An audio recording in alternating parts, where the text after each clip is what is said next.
दिफ़ा वारे वज़ीर Khwaja Asif Twitter x ते बयान जारी कंदे चयो आहे त क्रिकेट कल्चर ऐं स्पोर्ट खे तबाह करे मोदी पंहिंजी सियासत बचाइण लाइ बरे सगीर में अमन क़ाइमु करण जा इम्कान ख़तमु करे रहियो आहे। पाक भारत जंग जो स्कोर 0-6 आहे।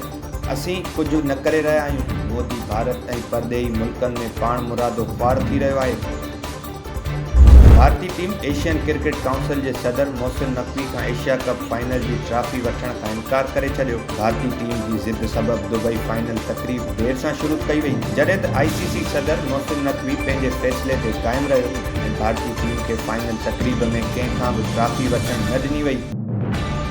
ICC सदर मोहसिन नक़वी ट्विटर ते बयान जारी कंदे चयो आहे त भारतीय क़यादत तरफ़ां जंग खे क्रिकेट रांदि सां ॻंढणु मायूसी जी अलामत आहे। ईअं करण सां रांदि जे उसूलनि खे नुक़सानु पहुचंदो। जेकॾहिं भारत खे जंग ते फ़ख़्रु आहे त पोइ भारत खे तारीख़ में सिर्फ़ु पाकिस्तान शिकस्त ॾिनी आहे।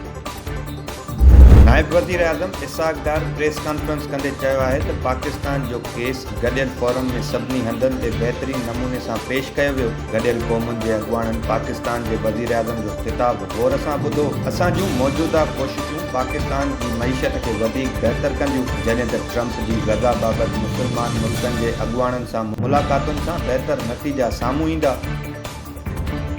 नायब वज़ीर आज़म इसहाक़ डार बर्तानिया में रहंदड़ परदेही पाकिस्तानियुनि सां ॻाल्हियूं कंदे चयो त मुल्क जी मईशत सही रुख़ में वधी रही आहे। मईशत में वाध बहितरीन टीम वर्क जो नतीजो आहे। पाकिस्तान ताज़ी जंग में दुश्मन खे शिकस्त ॾिनी। पाक अमरीका लाॻापा बहितर थिया आहिनि। ईंदड़ वक़्त में इहे वधीक बहितर थींदा।